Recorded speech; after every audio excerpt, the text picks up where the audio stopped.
Opening day, Friday, kicking off the 2017 Saratoga meet. A lot of smiles back here on the backstretch because A, Christmas for the racing fan adult has arrived, and B, it's a beautiful day. I mean, it's a gorgeous day up here at Saratoga. If you were debating, should I go opening day or not? Yes, go. Hopefully the handicappers report in the past hour, we gave you some good ideas to make some money, but come on up. It should be a lot of fun up here today. I do want to remind you also, Capital OTB, our bounty bet continues. Fridays means bounty bet, and the bounty bet will be on Saratoga races. What the late pick for, I'll let the guys tell me in my ear. I believe it's the late pick for, and okay, yeah, they're saying that they do believe. You can check the website, capitalotb.com, for more information, but check that out because the bounty bet, great fun promotion. If you're playing Saratoga, and particularly if you're a pick four player, take a chance at A, picking up the entire bounty, or at least getting a little additional dough for picking it and sharing it with other people. All right, coming up on today's show, our friend Terry Finley from West Point Thoroughbreds. They have a number of horses in here on opening weekend, including some runners in some of the stakes action, the Schuylerville and the Coaching Club American Oaks. We'll hit on some of those horses with Terry. We'll get an idea of some of the two-year-olds. They're always active at the two-year-old sales early in the year, and more. All that coming up with Terry a little bit later on. Larry Colmus from the New York Racing Association. Day one, we'll see if he's in fine voice. I would expect he's had a few days off, so it seems like he should be a player this afternoon to kick things off. Always fun as they start the racing, and the races out in front of the stands with a 1 1/8 race. That's their tradition, and the announcer always gets the crowd involved as well. But we'll have Larry here on set in a little while, and then we'll wind things up with the president here at Capital OTB, John Signor, talking a little bit about Capital OTB and the Saratoga meet, Capital OTB Television. We're happy to be here again for another racing season, one of the highlights of the racing season for me before I got on the network, and I think for a lot of people who are viewers as well.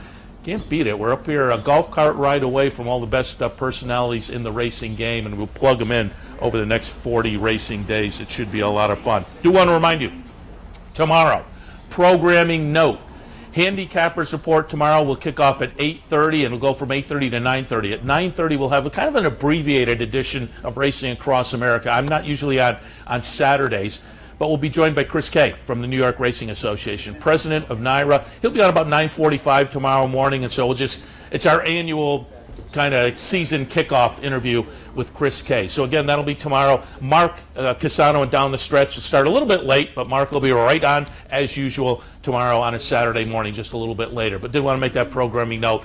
Don't forget to kick on a little bit early, 8:30, handicapper support tomorrow, Saturday morning. Just before I move on, I talked a little bit about it yesterday, but I do want to remind you again because it's always worth keeping in mind, particularly when Saratoga kicks off. Everybody plugs in and looks at Saratoga, but tomorrow there's some other stakes action you'll want to pay attention to. Up here, there's the Sanford and the Diana tomorrow, but tomorrow out at Del Mar, Southern California, clearly a lot of eyes on the San Diego, which is the return of Arrogate. First race back since the dominant performance, excuse me, in the Dubai World Cup. Arrogate facing a field of 5, so there's a total field of 6 in the San Diego. Hats off to them for getting a field of 6 with Arrogate in there. But that's tomorrow at Del Mar. And tomorrow out at Finger Lakes, keep in mind, again, excuse me, the New York Oaks and the New York Derby tomorrow out at Finger Lakes. So some nice racing really around the country, as has been the case over the past probably month and a half or so. You think the Triple Crown ends and you're waiting for Del Mar and Saratoga to kick off, but the racing has really been great across the country for a few weeks now. But now with Del Mar and Saratoga in the mix, even better. We'll talk some Saratoga racing. Again, West Point Thoroughbreds with some horses in some of the big stakes over the next few days and beyond. Terry Finley from West Point will join us right after this. A little bit later, Larry Colmus, and then John Signor, president here at Capital OTB. All of that right after this break.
America on this Friday morning. Again, opening day here at Saratoga, and expecting a big weekend. Our friends at West Point Thoroughbreds, they've got some stakes action coming up. I thought we would tap into them on this opening weekend with the big next few days on the horizon. And joining us now, the head man over at West Point Thoroughbreds, Terry Finley. Good morning, Terry. And they're off at Saratoga. It's a great sound. Yeah, it's an incredible sound. As I said, I was on the radio and I said, it is to those of us who are racing fans what Christmas is to an 8-year-old. We start counting down when it ends last year, and when it comes, a lot of big smiles on everybody's faces. Well, I think the key is you know all summer long, everybody can't wait to get here, and then as soon as opening day comes, you're trying to slow it down. We don't want to get to closing day, Yeah. But everybody is set, and everybody's super excited. I know trainers, owners, the fans, the bettors. People work at the track. It's really a great day, and if you can't get excited about our business on a day like today, you probably need to do something else. Yeah, absolutely. And speaking about getting excited, we're going to talk a little bit of Kentucky Derby, because that was certainly an exciting thing for you and the folks at West Point Thoroughbreds. But before we do that, because the countdown has also started on your Saratoga Challenge contest, I went to the website a couple of days ago, and you did it for Del Mar as well. That one's closed with their opening day, but this is opening day at Saratoga.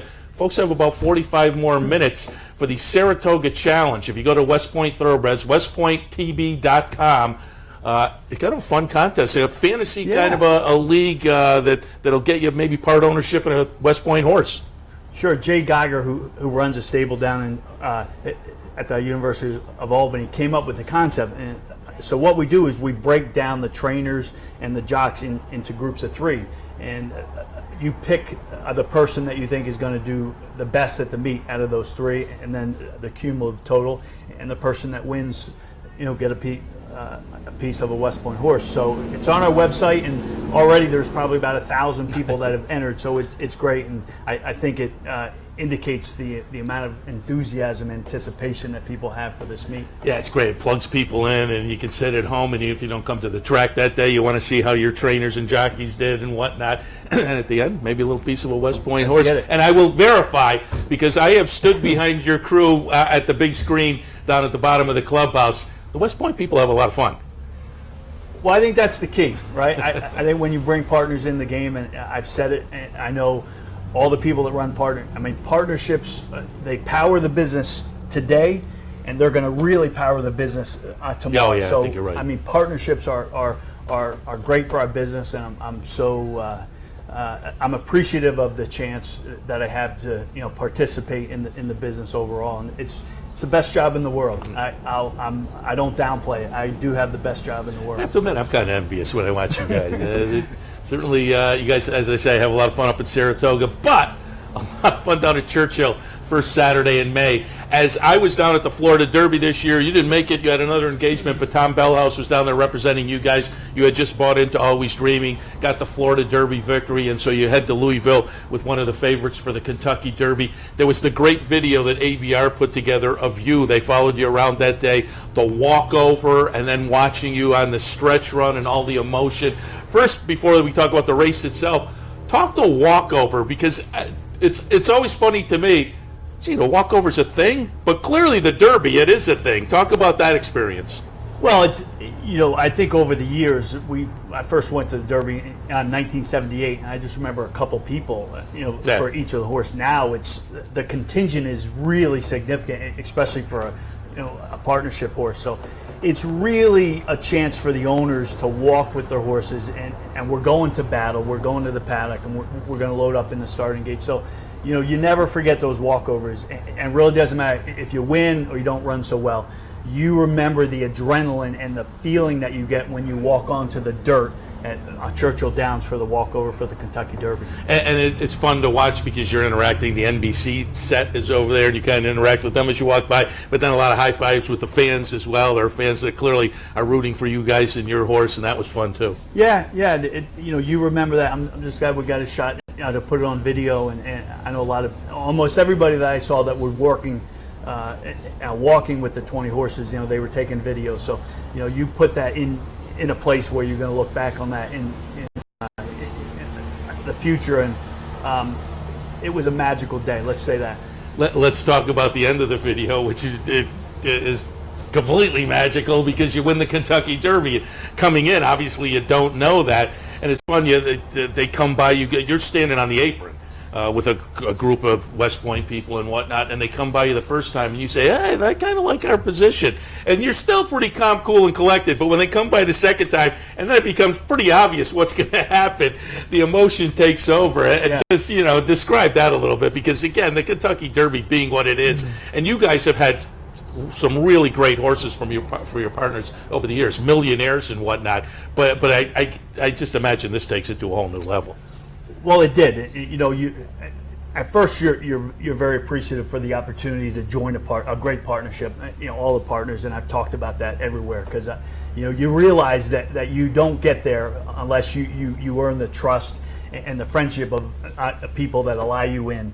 And of course you got to pay for that, right? But that being said, I thought he was very comfortable going by us for the first time, and then they turned for home, and you look up at the big screen, which at Churchill it's one of the biggest screens, if not the biggest one at any racetrack across the world, and you realize when he changed leads, he kind of spurted away, and you're like, I think we're going to win the Kentucky Derby. So it just gives you chills now, and I know all the owners, we all said the same thing, and we walk over across the track, and you're like, I can't believe it. We just won it. So, man, it's good. Yeah, I texted you and or Bell House afterwards, and I said, yeah, now you get introduced as a Kentucky Derby winner. That's got to feel pretty good. It does. It does. The other night at the PDJF, and thank you and Tom for showing up. We really appreciate your showing up at that event the other night. But at one point, we showed all the Triple Crown races because we had Todd there, and we had the 3 winning jockeys, and I looked over at one point and they're showing the Derby, and you're watching. I walked over to you and said, even after 1,000 times, you can't get tired of watching that. Well, I thought you played the Preakness a couple times too many, but the Derby you should have stuck. But it was a magical time for certainly our partners, the ones that we brought in and the partners that we joined with, and the West Point team. We all had a shot to be up on the winner's stand and take a picture with the trophy, and so. I'd highly recommend it. If you're an owner or trainer and you get a chance to win the Kentucky Derby, take it, because it's not as good as I thought it was going to be. It was a lot better. And give us a little update. Always Dreaming, what the game plan here. We're looking for probably a couple of times running up here, right? We hope so. He's going to work tomorrow morning. I just got word, or that's the plan right now, and then we're all set for the Jim Dandy, and we'll get after it, and we think he's back to his old self, and we'll keep our fingers crossed, and we'll go over there with a lot of confidence, and that's a neat thing when you got a Derby winner up here, and it sure puts a little pep in your step. I can tell you that, Seth. And it's not just Always Dreaming. As I said at the top, you've got some nice horses in over the weekend in some of the stakes action. Let's get your thoughts on some of those. First, the Schuylerville this afternoon. You guys have Best Performance in here. Best Performance comes out of a second place finish in the Astoria in the second career start. Nice career debut win. You always got to like it when they win first time out. But coming back in a stakes race and running second, that has to give you some confidence coming into this afternoon. Jose Ortiz on board. Give us some thoughts on Best Performance in the Schuylerville. Well, I think it's a good race, right? You get all those fillies that have shown that they've come out of the box running early in their career. So every Schuylerville, you could just interchange them. All the 2-year-old stakes at this time of the year are kind of that way. You get a couple horses that have done well in the Kentucky races, but we think that there'll be a legitimate pace up front. We want her to settle and to make a run, and I think she's got a shot to get there. We think she's a good filly, and I just hope it's another a step in her progression in her career. Let's talk a little bit about earlier on the card, race number 4 this afternoon. If I can pull that up, you have Reason to Soar in the 4th today. Reason to Soar. Pattern recognition looks like that one is going to be tough to get by. Reason to Soar, another one that broke the maiden in the career debut. So, as I say, you always have to feel confident about that. Then you tried some stakes company. He performed well in another couple of stakes. Was in the New York Stallion last time. Ran 4th. That was on the turf. So give me a little feeling of the 4th race today, the allowance non-winners, and one other than reason to soar. As I say, this is not an easy race. The This is Todd not easy. Pletcher and the Tacklefull for Kieran moving out of is gonna stakes be tough for company. them. So, yeah. you run in A other than early in the Saratoga Yeah. meet, and you have to think a couple of those contingents in there. Owners and trainers have been pointing for early in the Saratoga meet, so we're going to give it a shot. I mean, A other thans in New York are tough. Yeah. They don't give away what's a purse. 90,000 or Yeah, whatever. 85. Yeah, it's pretty good for an unwinner's one. 85, 90,000. I mean, they don't give that away, Yeah. just from a jog around the racetrack. So. Yeah, and again, it looks like a salty bunch in there. Should be a lot of fun. Let's go to the weekend's coaching club, American Oaks. As I said, you guys are in, and it's a big weekend potentially for West Point Thoroughbreds. Burned is in on Sunday in the coaching club, American Oaks. Clearly, you got Abel Tasman in here and Salty, but Burned is another one of those horses who was showing some promise early in the career. A couple of races back, won a nice optional claimer at Monmouth. Last time ran 5th in the Delaware Oaks. Your thoughts on Burned on Sunday? Well, I thought the Delaware race was a solid race. She only got beat 2.5 Yeah. lengths and was really running the last part. She kind of got outrun down the backside, and I know the kid was asking her into the far turn, and she turned for home. She changed leads and really put in a nice run and galloped out well. So I think she probably wants to run all day.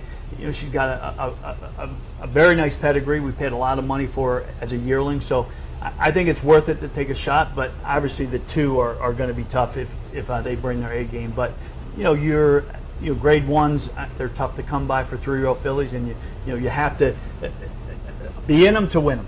Yeah, and as the meet goes along, you'll be playing both sides of the equation. Some of these, you have horses that you're shooting for, and you're in there and you're taking your shot.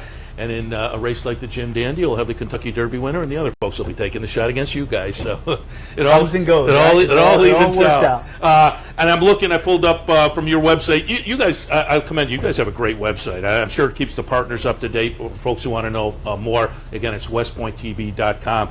But there's a nice little page that gives the entries and over the next few days and upcoming races you have in mind. And I'm just looking over the next few days. You have 7 that are entered, including the ones we mentioned. But I also wanted to touch on tomorrow in the maiden special weight, Untamed Domain.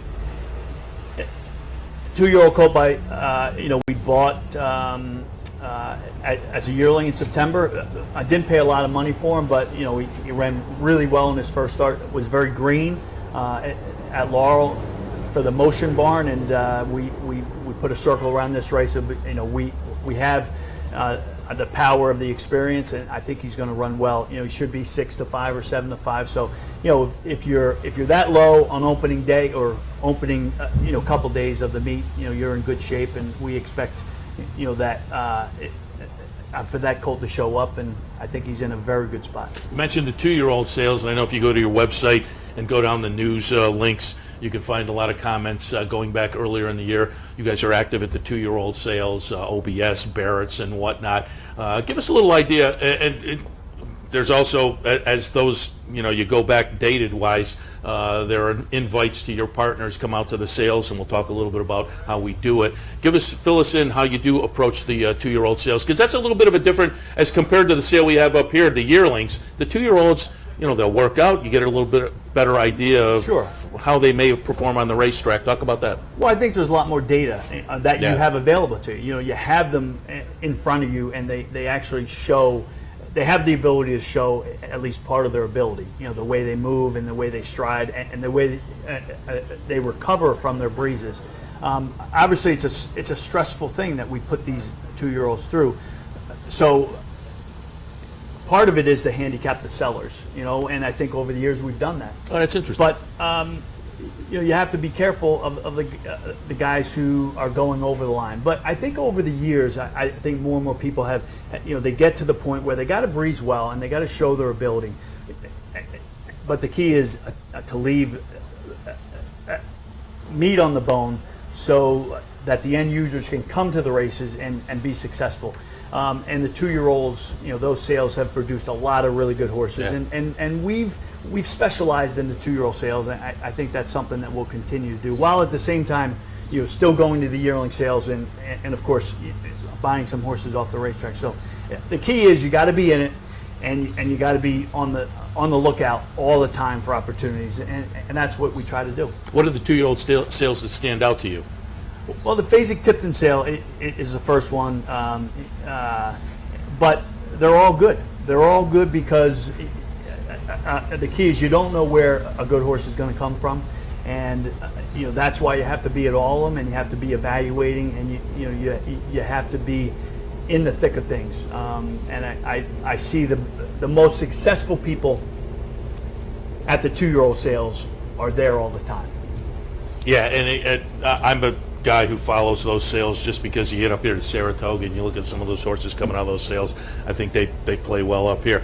Terry, before we let you go, I want you to talk a little bit about one of my favorites. And as I say, I stand behind the crew looking at the big screen on the clubhouse floor, and it was a few years ago, Twilight Eclipse chasing that Sword Dancer and chasing a Grade 1, and the West Point folks were cheering, and then but eventually did get his Grade 1 in the 2015 Man of War, but Twilight Eclipse recently retired.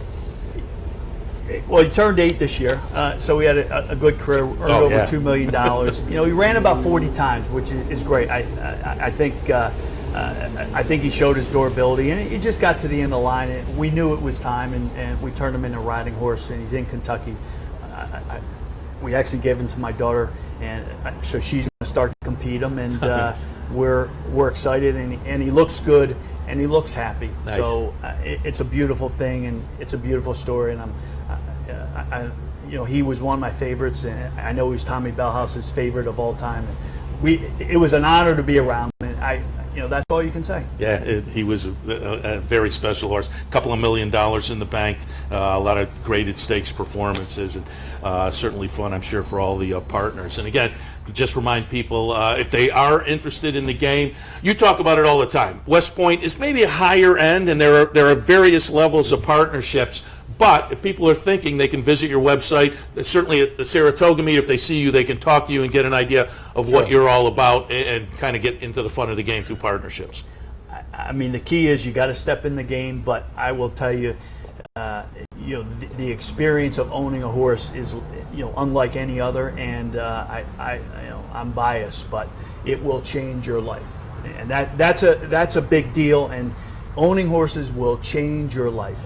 And we hope to see you guys, as I say, in the winner's circle on some of these big races over the weekend and beyond. Terry, appreciate the visit. Good luck on the season. Always a pleasure. Thank you, Seth. Terry Finley, again, West Point Thoroughbreds. Learn more at westpointtb.com. We'll take a break. When we come back, Larry Colmus is in the green room. I always say it. It's literally green because it's grass, but Larry will step in. We'll talk a little bit about Larry's preparing and getting ready in a couple of hours to kick off the 2017 Saratoga meet. Stay with us.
America on opening day at Saratoga, and who more appropriate to sit next to us than the guy that will literally kick it off in a couple hours, Larry Comas. Good morning, Larry. Hey, Seth, how are you? Very good. Happy to have you on board, talking a little bit about, as I say, the kickoff, some of the nuts and bolts of announcing, and you and I were talking during the break. We should alert people that an annual tradition started by our friend Tom Durkin, and you have continued. It's great they start the first race of the meet right in front of the stands, but that then allows the crowd to get involved. So for folks who are coming up today, get the pipes ready. Absolutely. I am not doing it by myself. When those gates open up, everybody, and they're off at Saratoga. We're all doing it together, okay? And everybody plays into it. It's always amazing. It's yeah, fun. it is. It really is. It's a lot of fun. This season, a little bit different for you. You weren't down at Gulfstream, so there's a winter off. And I'm curious, was there rust? Did you, like the week before, were you pulling up races on the TV, turning down the sound, and then kind of doing a me like an opera singer will do in the dressing room? No, I just went in cold. I thought that was the best way to go. Maybe not a bad idea. The rust always kicks in. No matter every new meet, it kicks in week 2. Week 1, there's you're up and got the adrenaline rolling, and then week 2, you settle into what you think you're ready to continue on, and then all of a sudden your brain goes, nah, we need a little more time. And so that's how it normally works for me, and I have to realize that it's happening week 2. Stick to your basics, and then you can let it roll after that. Give us a little idea of Saratoga, what it means to you, not just up in the announcing booth, but I'm wondering around town, because I always say the fans here are so plugged in, and it's fun to go downtown and hear people talk, hey, the Daily Double today, the Triple tomorrow, or whatnot.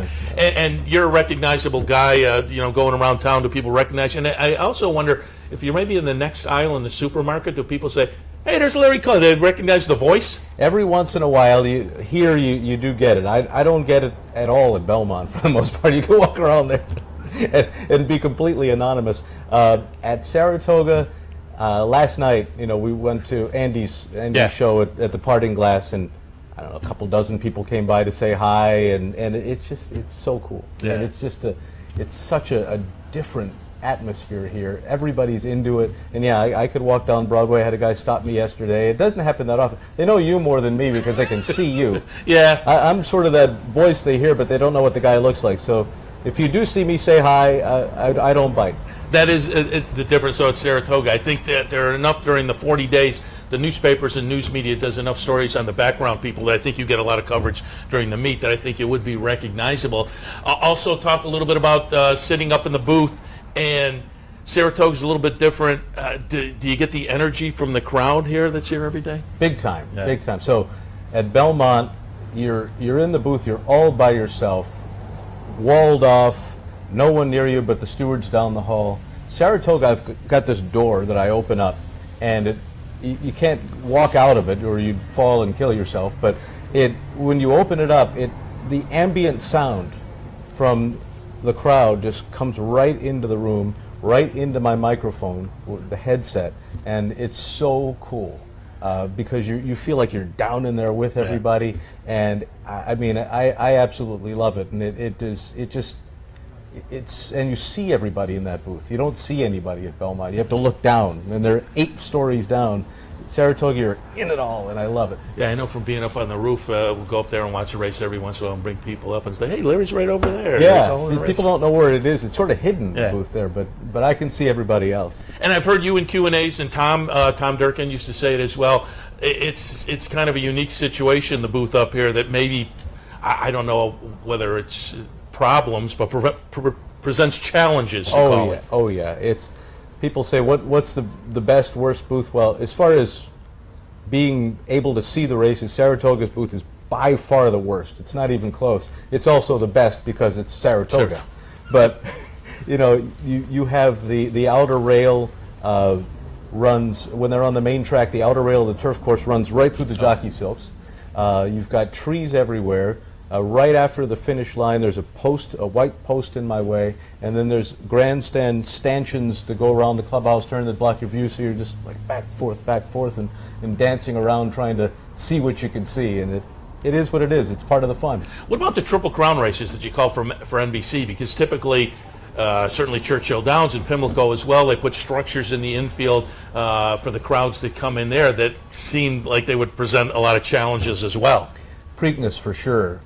More like earlier in the card because there's a huge stage on the far turn that they take down before the Preakness. Oh, I didn't realize that. Yeah, but when they're on the turf, like in the Dixie, and you hardly, they come in and out, in and out.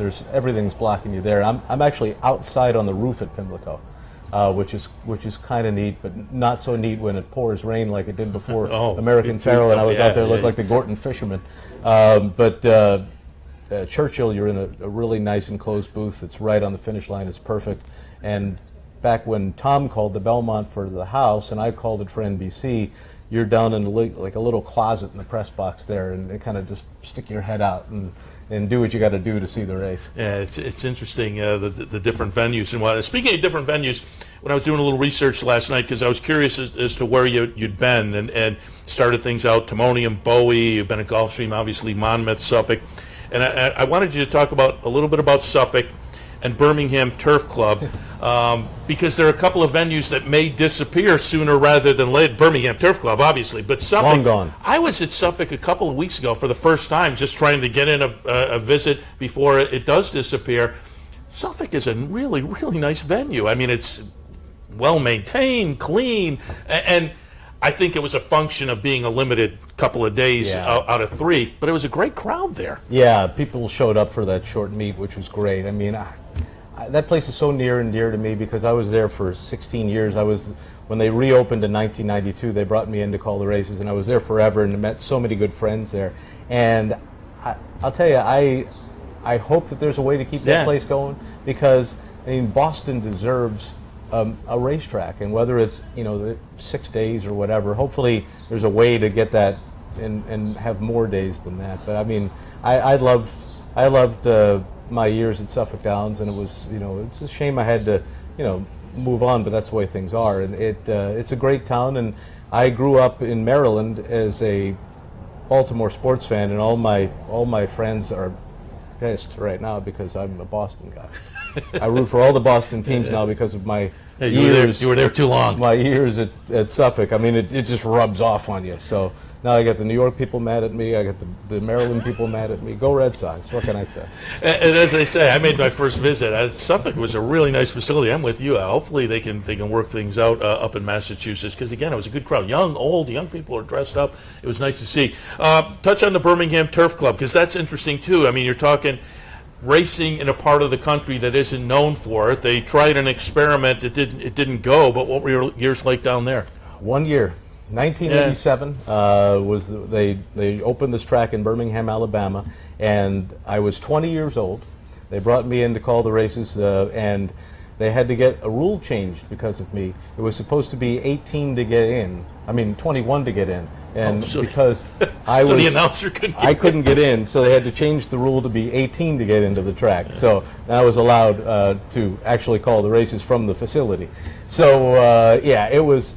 What was neat about Birmingham was everyone was from somewhere else. No one was from there. All the people that worked there were from different racing jurisdictions. We all got together and got to be good friends, and I'm friends with a lot of them now to this day from so many years ago in 1987. And even Steve Asmussen was there. He was an assistant trainer to his dad. It was a great time back there. And I moved on after 1 year to Golden Gate Fields after that, and just from there things just went from one to the other. Yeah, it's a really interesting career, and let's go back to the beginning, because at the PDJF, and again, thanks for showing up for that. We had a really nice lineup there, and you participated. Once I figured out where the beer was and where the wine was, I could, I was a celebrity bartender. Did anybody ask you for any of the drinks with the umbrella in that just left you stumped? I would have gone to Tom Bellhouse and say, "You make it." Right? He was like Bellhouse, that worked at a bar, owned exactly. a bar. So he was the guy that was getting the experience if they needed it for the drinks. But again, we appreciate you going there. But I heard you talking earlier when you were in front of the bar, and somebody said, "Where'd you get your start? And how'd you get your start?" You were 18 when you started announcing. Yeah, I was called my first race at Bowie, beautiful Bowie racetrack, June the 5th, 1985.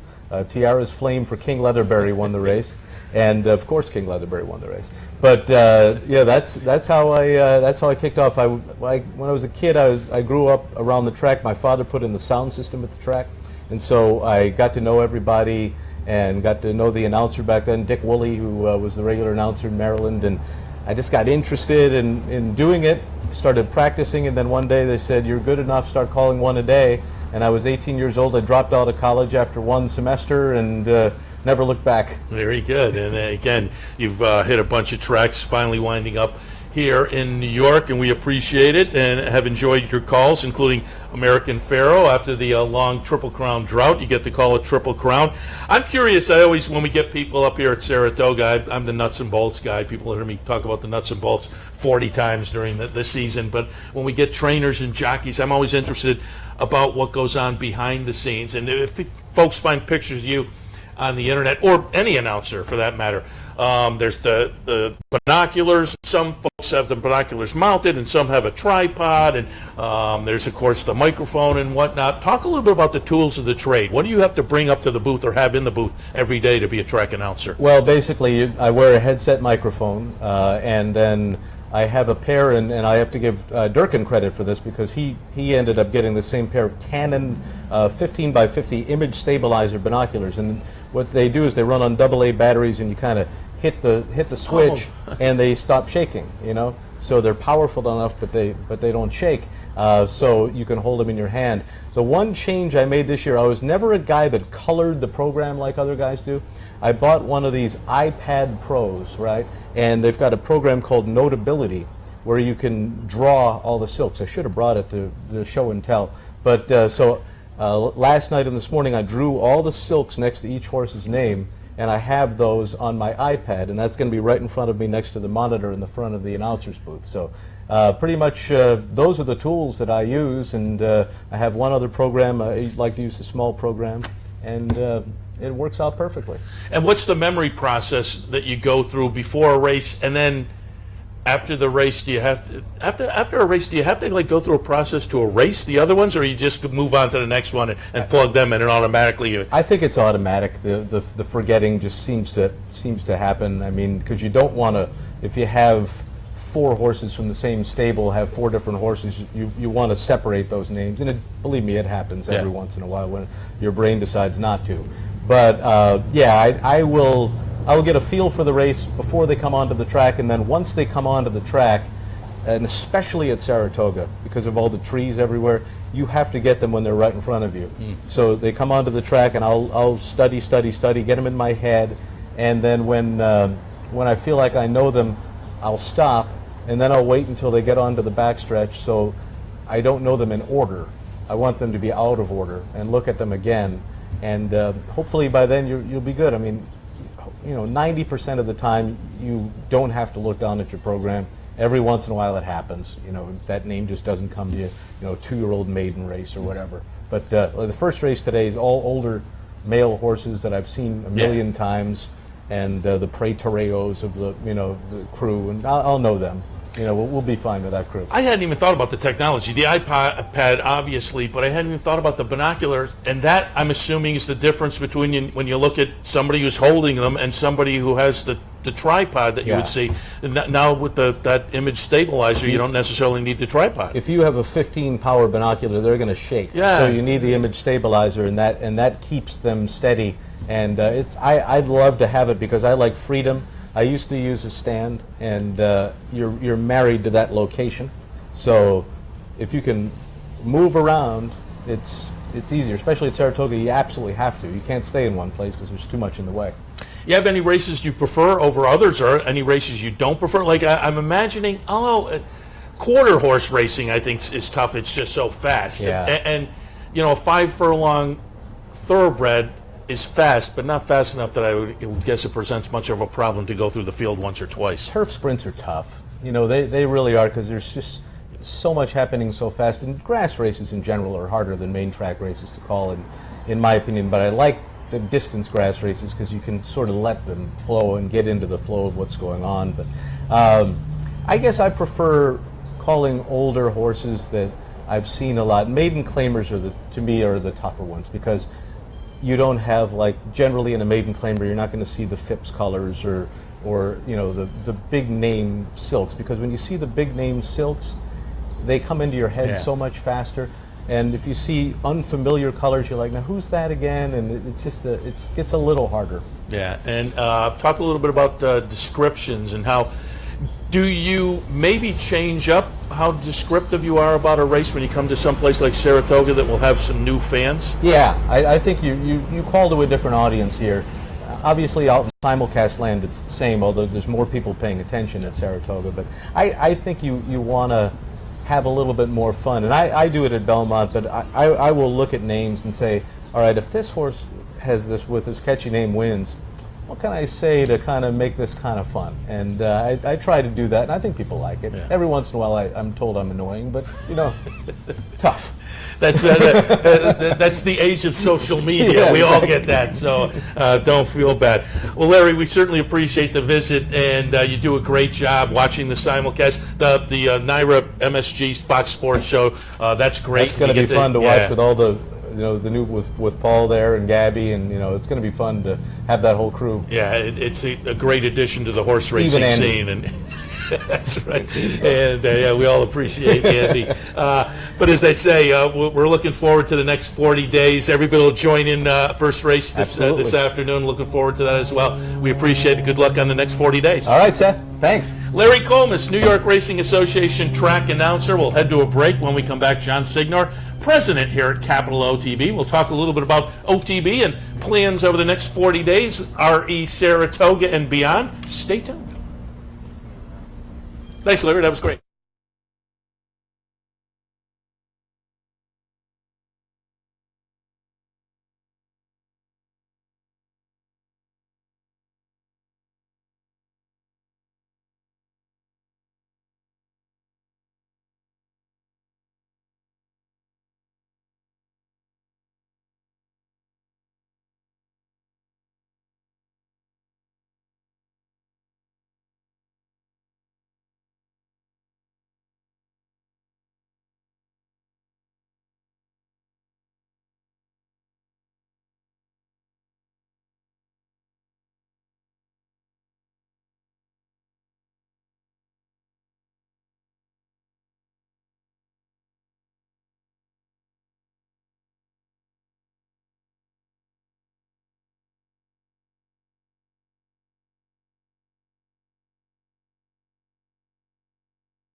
Welcome back to Racing Across America. It is opening day here at Saratoga. That means we're kicking off 40 days of coverage here live on the backstretch, Capital OTB TV.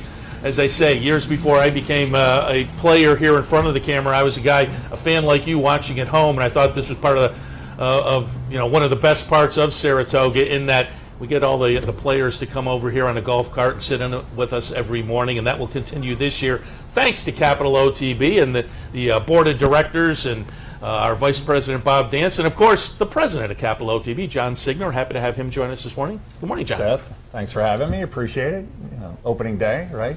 We're all ready. I can't believe it's here this soon, right? you kind of go through the winter and then Triple Crown, and since that last Triple Crown race is over, it almost seems like Saratoga's right here and ready to go. So, but it's exciting. It's the best time of year for us. So we're looking forward to a great meet, no doubt. And we helped kick off the meet a couple of nights ago, PDJF, and I've multiple times over the past couple of days, thanks to folks who participated, because we had a really great lineup. The jockeys and trainers and owners like Terry Finley as well, but Todd Pletcher, and we had the 3 Triple Crown winning jockeys, the Ortiz brothers and Johnny Velasquez, Javier Castellano, Rajiv Marat. Larry was there, Larry Colmus.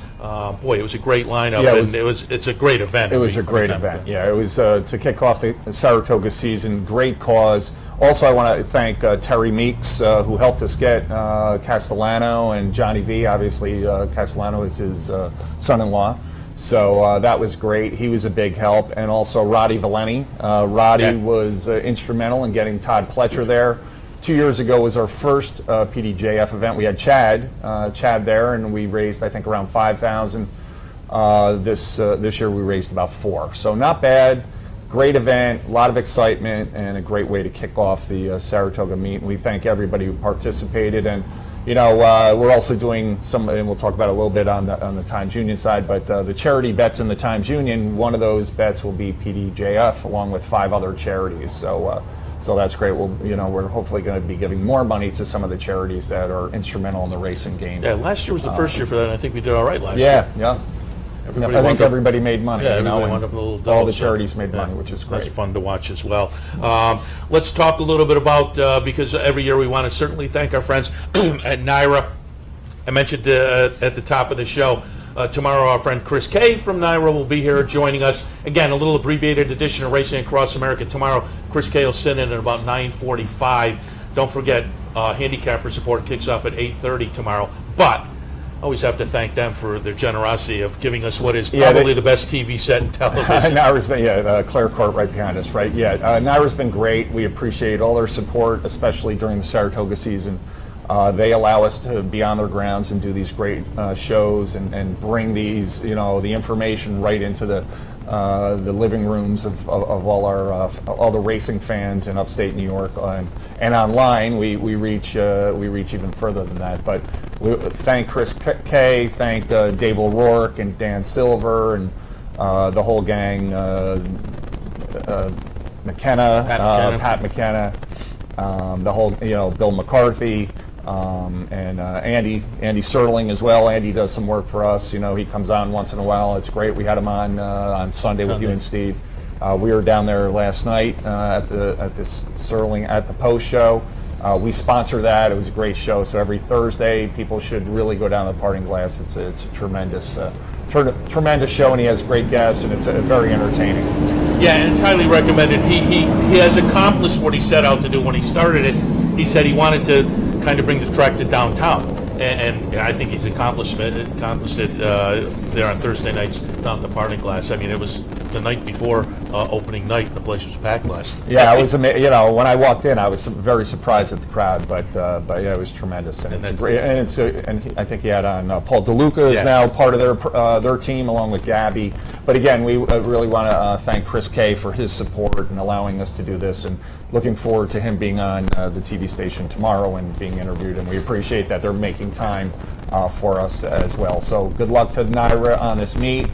Let's keep our fingers crossed on the weather, because the weather will dictate how successful this meet is. Given the early part of the season, it's got to be good, doesn't it? Yeah. But I mean, already they have great racing. I mean, Lady Eli tomorrow. You have the Jim Dandy's going to be Always Dreaming and Cloud Computing. I mean, it just every day is a huge day. So we're looking forward to it, and we wish them the best of luck. Yeah, I'm looking forward to Gun Runner. Mind Your Biscuits is going to be big. Yeah, it's Saratoga. What can you say? Yep.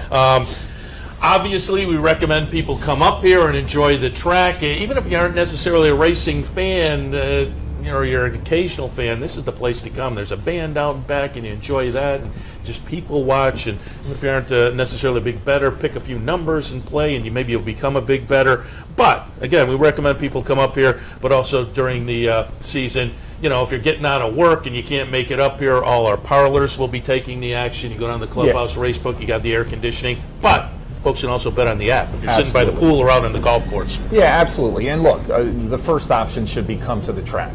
We say that, we do that. Yeah. So it'd be hypocritical for us to say don't come to the track. It's a fantastic facility. It's our major league sport in upstate New York. We don't have a basketball, football, or baseball team. This is it. and it's tremendous, and we get all the top stars here. So if you can come to the track, come to the track. If for some reason you can't, you have other things going on, yes, we have a number of branches and easy bet locations. We obviously have our app, and we have our online betting as well. So go to capitalotb.com for all that information. The app also, if you download the app, we have all the handicapping information and a lot of the other information. You can also watch the morning shows online for free. Now today, I guess we had an issue because we were fixing the account wagering streaming. So I guess we had some issues with the free stream, but hopefully that'll be back up tomorrow and operational. So we apologize for that. But we are on TV if you're in the area, obviously, and if you have an account, you can log into your streaming via the account, and the shows will be on that. So another reason, I guess, to get an account. But we should have the free stream up tomorrow. And folks can also listen via podcast. We were talking last night. You were listening to the Sunday shows. You were out of town on a Sunday doing a little jogging. Yep. You were listening to the podcast. Yeah. We're really we're going to try to get all the shows up on YouTube and podcasts. It's really the way the industry is going. A lot. Not only the racing industry, but the sports industry and everything, news. So yeah, we're going to have podcasts up. So if you miss a show, you can also subscribe where we email you the podcast. So we'll email it right to you the next day. You can pull it up and listen to it. So yeah, it's a great feature, and just trying to keep up with technology and trying to give our the racing fans the best information we can. Yeah, a lot of easy ways to follow the programming here. Obviously on the cable, if you're watching, fire it up that way. But if you can't make use of that, there's plenty of other options as well. You brought in the TU, and let's talk a little bit about what we're doing with the TU again this year. You're up in the challenge, so get us off to a big start. I didn't bring it in because I'm in it today. But yeah, we're on the front page of the TU. You see the OTB logo here. We'll have our picks. We'll have our picks there every day. It'll be. I think I'm just Fridays. We're putting a heavy load on you and Brian. And then on page 3 we have a betting matrix that Brian Nadeau does, and we have some other information, best bets. So it's a good reason to buy the Times Union. This is good for for beginners. It gives you exacta plays, double plays, gives you kind of very cheap pick 4s and pick 3s. So gives you a best bet. So it gives you a lot of information. If you buy the TU on the green sheet, it's a great bargain, especially during the Saratoga meet. So it'll be fun with. We'll be looking for Jarbo and Twitter and Wilkin in there during the meet. But that's always fun, especially at the end of the day when it's close or it's tied up, and see if you can pull off that last. And really, race. the last 3 seasons, it's come down to the closing weekend. We square off every day, one of our handicappers with one of the TU handicappers, and put the total in there each and every day. And as I say, it's come down to a battle the past 3 seasons, right down to the last weekend. Yeah, it's a lot of fun, and the TU is a good partner, and we'd encourage you to buy the Times Union. It has a lot of great information. Tim Wilkins and Jarbo are in there as well every day. So and they do very well. I mean, they had great meets last year. I know Jarbo had some great days. So Steph had great days. Brian had some. So definitely pick it up, and it'll help you when you're up here making. And again, bets. the charity bet's in there as well. And obviously, we want to make money for the charity, so that might give you some ideas about plays during the day also. Yeah, I think we're putting up $50 a day. We're betting. We're making 2 bets: a win bet and an exacta box bet. For the charity, I think all 6 charities made. I think it's Make-A-Wish, it's Saratoga Warhorse. I don't have them all. I should have them all listed here. I think PDJF, and there's 3 others, and I think they all made money last year. We sent them a check, so it's a nice way to keep the charities involved. We have their website in there as well. So we would encourage people, if you want to donate, go to the page. You'll see some of the charities, and they're important to the racing industry. Some thoroughbred retirement charities as well. So it's important to give back. That's why we did the PDJF event as well. For the jockeys, it's a very dangerous job, as we know, and you have to support. We support the industry in a big way, just in general through the wagering that we take and the money we pay to the tracks. But also we want to support the other programs, the charity programs. And I'll just reiterate, it's worth picking up the TU every day. Check out the TU website also, because I can vouch.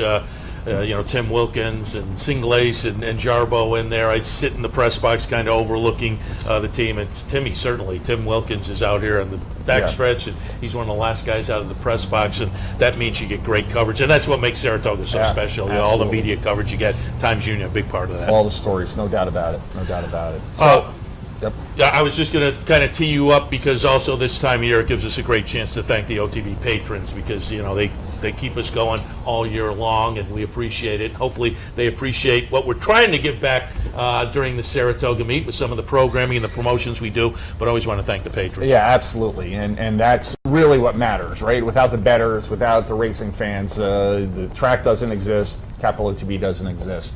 And we do try to give back, either through the PDJF, we've done many other things on the charity front, but also through the programming that we provide. We have a Handicappers Report, we have Racing Across America during the week, down the stretch tomorrow, on Saturdays with Mark Cusano, and then Sunday we got the duo back of Mero and Bick, so that'll be fun. But yeah, we try to really get back. We're doing the morning workouts as well, early in the morning. So if you have the TV station going, just throw it on while the morning workouts going. You can see the horses running around the track. It's just it kind of gets you in the mood to come up. And then obviously the programming and the great handicapping and the great guests we're going to have. Last year we had tremendous guests. 2 years ago we had Bobby Baffert here on 2015 on Travers Day for 20 minutes, talking about American Pharoah. So we try to give back in that way, and the only way we can do it is with the support of our bettors and our fans. If nobody's bet with Capital OTB, we don't have a TV station, we don't have the show. So we appreciate their support, and it's going to be a great meet. We're really excited about it, and let's kick it off. Yeah. And you noted we're not being hypocritical. We're over there on the front side plenty. And if people have feedback about the programming, hey, more of this, less of that, certainly they can stop me. I hear plenty of it during the meet. Yeah. Folks have some nice suggestions, so I always like to get some feedback here. I think they'll see us over there a few times this year. So. Yeah, but I would just like to thank our sponsors. And you say, you guys have been talking about them, but Woodbine, Thoroughfran, Pinnell's Restaurant, Embassy Suites Diamond Club, and also the Horseshoe. And I think DePaul is coming on as well, and some others. So we appreciate their support, especially during the Saratoga racing season. We have a lot of eyes on our TV station at this time. So if you see some of the sponsors, please frequent them. Please support them as well, because they support us. They support the racing industry, and we appreciate that. All right. Anything else you want to toss in before we wrap up? Giddy up. Get over there and make some money. Kick things up. All right. I'll give you one last programming reminder. Tomorrow, 8:30 for the Handicappers Report. We have the special, little abbreviated Racing Across America. Chris Kay will join us about 9:45 tomorrow. Mark will be maybe a couple of minutes late, but Mark will have the whole down the stretch tomorrow, so you get to enjoy Mark Cusano and down the stretch. The time shift will just come into play with the Chris Kay interview. So again, tune in tomorrow at 8:30 for the Handicapper Support. John, appreciate the visit. Thanks for having me, Seth. Have a great meet, and let's have some great guests for our racing fans every day. That's what we're looking for. Right. All right, we'll wrap things up. Enjoy opening day. Let's all cash a few tickets. See you back here tomorrow morning at about 8:30. Good. All right. All right. Thank you. I was